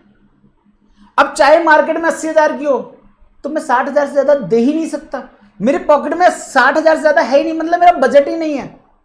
दूसरी चीज, इसको एक और एग्जांपल से समझाता हूं। सपोज से आपने कोई रॉ मटेरियल परचेज किया, वो रॉ मटेरियल है 10 रुपए का, रॉ मटेरियल खरीदोगे, उस पर आप 6 रुपए का खर्चा करोगे, 6 रुपए का आप खर्चा करोगे, और आप उसको सपोज से 20 रुपए में आप बेचोगे। 10 रुपए का खरीदोगे, 6 रुपए का खर्चा करोगे, 20 रुपए में बेचोगे। अब लेकिन आप यहां पर अगर मैं आपको ये बोल दूं कि आपके लिए मार्केट में आपने अगर परचेज किया, मतलब लेट्स से मैंने उसको 16 रुपए में बेचा, अब अगर वो कहता है मार्केट प्राइस तो 12 रुपए है, अब अगर वो 12 रुपए में मेरे को देगा, 6 रुपए का खर्चा मैं लगाऊंगा, तो मेरे लिए तो 18 रुपए की तो कॉस्ट हो जाएगी, जबकि 18 रुपए की तो मेरी मार्केट में सेलिंग प्राइस ही नहीं है। तो मैं क्या कहूंगा, साहब मैं नहीं पोसा सकता, मैं इसका प्रोडक्शन ही नहीं करूंगा चाहे, लेकिन मैं ये काम नहीं करूंगा। Maximum ability. तो now we can say in this method negotiation will take place between in the minimum to maximum range के बीच में होगा, बिकॉज सप्लायर जो होगा वो मिनिमम ट्रांसफर प्राइस से कम एक्सेप्ट नहीं करेगा, और रिसिपिएंट जो होगा वो मैक्सिमम ट्रांसफर प्राइस से ज्यादा नहीं देगा। क्लियर है? इसके बाद आता है शेयर्ड कंट्रीब्यूशन मेथड। अब शेयर्ड कंट्रीब्यूशन जैसा कि नाम से पता चल रहा है, कंट्रीब्यूशन शेयर करना है। दो डिपार्टमेंट है, division A, division B. Division A, division B. Suppose से इसकी सेल आ रही है 1 लाख, इसकी सेल आ रही है 2 लाख, अब इनको ए और बी की कितनी सेल है ये नहीं पता, ए बी की पता है 3 लाख है, इसमें इनका खर्चा लग गया लेट्स से 1.5 लाख का, तो 1,50,000 रुपये का कंट्रीब्यूशन आया। अब आप क्या चाहोगे कि यार 1,50,000 का कंट्रीब्यूशन आया, ठीक है यार तेरा 1:2 के रेशियो में कर लेते हैं, ये तेरे इसकी वेरिएबल कॉस्ट लगी से 80,000 और इसकी वेरिएबल कॉस्ट लगी से 70,000, तो हम क्या कहेंगे तुम्हारे 80:70 के रेशियो में मैं इस कंट्रीब्यूशन को बांट देता हूँ। 80:70 के रेशियो में बांटा मतलब कि ये हो गया कि मेरा जो कंट्रीब्यूशन है वो शेयर्ड हो गया, कंट्रीब्यूशन शेयर हो गया ए और बी में, तो कंपनी एज ए होल का कंट्रीब्यूशन निकाला 1,50,000 और इसको इनकी वेरिएबल कॉस्ट के रेशियो में बांट दिया। अब वेरिएबल कॉस्ट के रेशियो में बांटोगे तो क्या होगा सर, 1,50,000 को 80:70 के रेशियो में बांटोगे तो आपका कंट्रीब्यूशन आएगा, इसको 80,000 इसको 70,000। अब आप ध्यान से देखो, इसने 80,000 लगाए और 80,000 का कंट्रीब्यूशन मिला, वेरिएबल कॉस्ट प्लस कंट्रीब्यूशन दोनों मिला के क्या होता है सेलिंग प्राइस, तो इसका मतलब 1,60,000 में ये ट्रांसफर करेगा, 1,60,000 में ये इसको ट्रांसफर करेगा और उसको बाद में ये फर्दर बेच देगा, ऐसा करके। तो इसे कहते हैं शेयर्ड कंट्रीब्यूशन। और सेम इसी कॉन्सेप्ट पर शेयर्ड प्रॉफिट होता है, बस वहां पर रेशो टोटल कॉस्ट का हो सकता है, ठीक है। तो आपको कुछ नहीं करना, as the name suggest in this method each department जो है वो कंट्रीब्यूशन पूरी होल कंपनी का रेस्पेक्टिव वेरिएबल कॉस्ट में लेगा, सप्लाई डिवीजन जो है वो ट्रांसफर प्राइस में वेरिएबल कॉस्ट को ऐड करके वेरिएबल कॉस्ट में आपका जो प्रॉफिट है कंट्रीब्यूशन है उसको ऐड करेगा और वो वहां पर सीधा आ जाएगी उसका वैल्यू। कैलकुलेट करेंगे कंट्रीब्यूशन, तो सेल्स में से वेरिएबल कॉस्ट लेस किया तो कंट्रीब्यूशन आया कंपनी एज ए होल का, और इसमें शेयर कर देंगे कंट्रीब्यूशन वेरिएबल कॉस्ट के रेशियो में, तो contribution of the company variable cost of respective group और वेरिएबल कॉस्ट ऑफ डिवीजन। और फिर ट्रांसफर प्राइस कैसे निकालेंगे, वेरिएबल कॉस्ट में शेयर निकालेंगे तो ट्रांसफर वैल्यू आ जाएगी, ट्रांसफर वैल्यू में ट्रांसफर यूनिट का डिवाइड लगाओगे ट्रांसफर प्राइस आ जाएगी, और सेम इसी तरीके से आप लोगों का शेयर्ड प्रॉफिट हो जाएगा। ये मेथड भी बिल्कुल ऊपर के जैसे सिंपल है, बस ट्रांसफर प्राइस के केस में आपको कुछ नहीं करना, जो टोटल कॉस्ट है उसमें शेयर ऑफ प्रॉफिट जो आ रहा है उसको ऐड कर दोगे तो आपके पास ट्रांसफर प्राइस आ जाएगी। पूरा 1 आवर लगा और आप लोगों का ट्रांसफर प्राइस डन है। उम्मीद करता हूं दोस्तों ट्रांसफर प्राइस जो है ना, ये ट्रांसफर प्राइसिंग का पूरे कॉन्सेप्ट आप लोगों को क्लियरली समझ में आ गए होंगे, ऐसा मैं उम्मीद कर रहा हूं। आई नो थोड़ा सा मैंने स्पीड अप किया है क्योंकि रिवीजन है, रेगुलर क्लास नहीं है, तो डेफिनेटली थोड़ा स्पीड अप किया है, बट उम्मीद करता हूं कि आप लोगों को बिल्कुल क्रिस्टल क्लियर हो गया होगा। एक छोटा सा कॉन्सेप्ट है प्राइसिंग डिसीजन का, वैसे तो मैं उसमें बता दूं कि उसमें हम लोग ना कॉन्सेप्चुअली उस पर्टिकुलर चैप्टर में हम लोग बहुत मिक्स एंड मैच करते हुए क्वेश्चंस बनते हैं, कभी रिलेवेंट कॉस्ट का यूज आ जाता है, कभी ट्रांसफर प्राइस के कॉन्सेप्ट्स का यूज आ जाता है, तो वैसे तो बड़े मिक्स कॉन्सेप्ट्स को यूज करते हुए प्राइसिंग डिसीजन होता है, बट कुछ एडिशनल कुछ टॉपिक्स हैं जिनको मैं आप लोगों के साथ डिस्कस करना चाहूंगा, तो उनके बारे में डिस्कशन करते हैं। देखिएगा, under this topic we will simply decide price of product और services for any organisation. Price will be most critical aspect, obvious सी बात है। इफ क्वेश्चन हैज गिवन, मैं ऑलरेडी पहले भी डिस्कस कर चुका हूं और इसके ऊपर एक इंस्टा पर रील भी बना चुका हूं कि अगर कल को आपको किसी भी क्वेश्चन में फिक्स कॉस्ट पर यूनिट में दिया है तो सबसे पहला काम, देखो आपने रेड पेन भी यूज किया है और बोल्ड भी किया है, तो सबसे पहला काम आपको करना है कि जिस लेवल पर फिक्स कॉस्ट निकाली गई है उस लेवल से मल्टीप्लाई करके आप टोटल फिक्स कॉस्ट निकाल लेंगे। लेट्स से 10 रुपए पर यूनिट मेरी आई है फिक्स कॉस्ट जनवरी मंथ की। अब ये 10 रुपए पर यूनिट कैसे आई होगी सर, आपकी टोटल फिक्स कॉस्ट 10 लाख रुपए रही होगी, 1 लाख रुपए की आपकी यूनिट्स थी तो 10 रुपए आ गए। अब आपने सपोज से फरवरी में यूनिट बना दी 2 लाख, अब 10 रुपए के रेट के हिसाब से तो 20 लाख होनी चाहिए आपकी फिक्स कॉस्ट, जबकि एक्चुअल में 20 लाख नहीं है, एक्चुअल में 10 लाख ही है। तो ऐसे केस में मुझे क्या करना होगा, जिस लेवल पर ये 10 रुपए कैलकुलेट किए गए थे दैट मीन्स 1 लाख यूनिट, तो मैं सबसे पहले पर यूनिट को यूनिट से मल्टीप्लाई करके टोटल फिक्स कॉस्ट निकालूंगा जो कि है 10 लाख। ऐसा करके इस चीज का ध्यान रखना है। कई बार क्वेश्चन में 2 तरह की लैंग्वेज यूज होती है कि किसी भी रिड्यूस करने के रिलेटेड, जैसे कि रिड्यूस्ड बाय, जैसे कि सेलिंग प्राइस है 10 रुपए, रिड्यूस्ड बाय 6, तो रिड्यूस्ड बाय 6 रुपीज का मतलब हो गया कि आपकी नेट सेलिंग प्राइस 4 रुपए रहेगी, और रिड्यूस्ड 2 अगर है तो आपकी नेट सेलिंग प्राइस 6 रुपए होगी। रिड्यूस 2 का मतलब होता है इतने रुपए तक रिड्यूस, और रिड्यूस बाय का मतलब होता है इतने रुपए से रिड्यूस। क्लियर है? इसके अलावा एक आपका कॉन्सेप्ट आता है जो कि आपने इंटर ग्रुप 1 में भी पढ़ा था, सर्विस कॉस्टिंग। सर्विस कॉस्टिंग में वैसे बेसिकली आपको सारी चीज़ें ऑलरेडी पता है, ग्रुप 1 में बहुत अच्छे से इस टॉपिक को पढ़ा था। सिंपली सर्विस कॉस्ट का मतलब होता है आप लोगों की जो भी टोटल ऑपरेटिंग कॉस्ट है उसमें जितनी भी यूनिट्स आपने ट्रांसफर करी हैं वो आपकी सर्विस कॉस्ट कहलाएगी। अब ये सर्विस कॉस्ट क्या है, तो पैसेंजर के केस में पैसेंजर किलोमीटर, गुड्स के केस में टन किलोमीटर, हॉस्पिटल के केस में पेशेंट बेड डेज, सिनेमा के केस में नंबर ऑफ मेंबर्स, होटल के केस में रूम डेज, ऐसे। अब एक आता है categorised operating costing. Categorised operating costing का मतलब होता है जैसे कि आप लोगों ने देखा होगा, अपना एरोप्लेन की बात करते हैं तो इकोनॉमी क्लास और बिजनेस क्लास, दो अलग अलग क्लास है, दोनों का अलग अलग रेट होता है। जैसे कि रेल में देखा होगा आपका sleeper coach, general coach, first AC, second AC, third AC, तो वो होती है वही सब कैटेगराइज्ड ऑपरेटिंग कॉस्टिंग। तो कैटेगराइज्ड ऑपरेटिंग केस के अंदर आपको क्या करना है, जैसे कि आपके लिए होटल के अंदर आप जाते हैं तो normal room, deluxe room, super deluxe room, single bed, double bed, ये सारी कैटेगरीज है। तो जब इन केस के अंदर आपको दिया जाता है तो इन सच केस रेवेन्यू पर सर्विस विल बी डिफरेंट। तो उस केस के अंदर रेवेन्यूज जो है वो हमेशा ऐसा नहीं होगा कि भैया सिंगल रूम भी 2000 रुपये का एक दिन का है और डबल बेड भी 2000 का ही एक दिन का है। तो ऐसे केस में फिर आदमी सिंगल रूम क्यों लेगा, फिर तो डबल बेड ही लेगा ना, भाई साहब पसर के सोएंगे।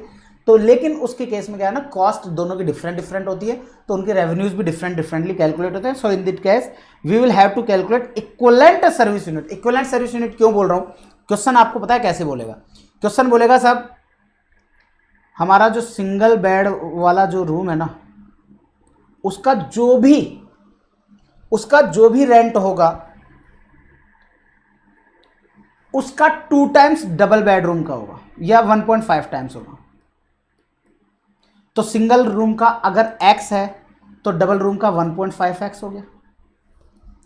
अब अगर ध्यान से देंगे आप तो आपको सपोज से आपको क्या चाहिए होता है, सर हमें चाहिए नंबर ऑफ कितने रूम्स गए हैं वो।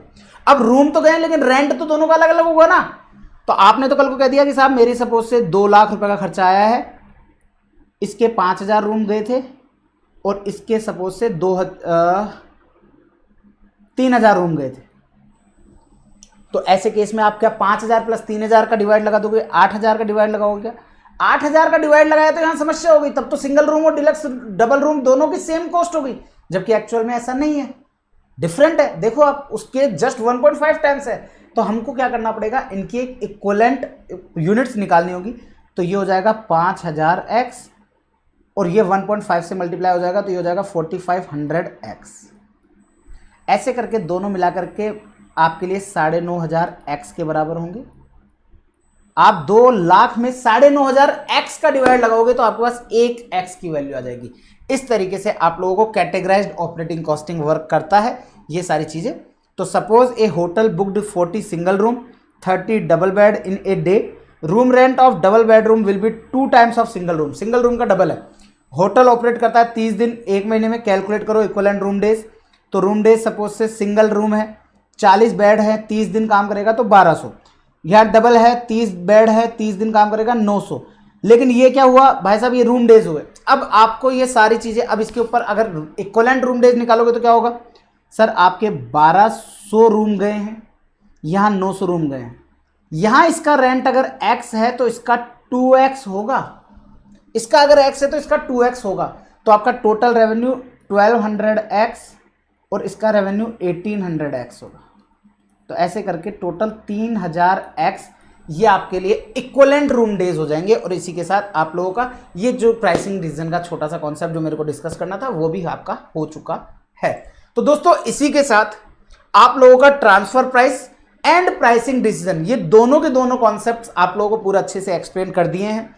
उम्मीद करता हूं आप लोगों को बिल्कुल अच्छे से समझ में आ गए होंगे। अगर अच्छे से समझ में आ गए हो तो मुझे भी बताना मत भूलिएगा कि आपको कैसा लगा। तो बस आप ये मुझे जरूर से बताइएगा। और आज के लिए बस इतना ही रखते हैं। वीडियो के डिस्क्रिप्शन में जाकर के इंस्टाग्राम को जरूर से फॉलो कर लीजिएगा। सिली मिस्टेक्स होती हैं, आप लोगों को वहां से समझ में आएंगी क्या क्या हो सकती हैं, तो उन सब चीजों को आपको देखने को मिलेगा। तो इंस्टाग्राम को जरूर से फॉलो कर लेंगे।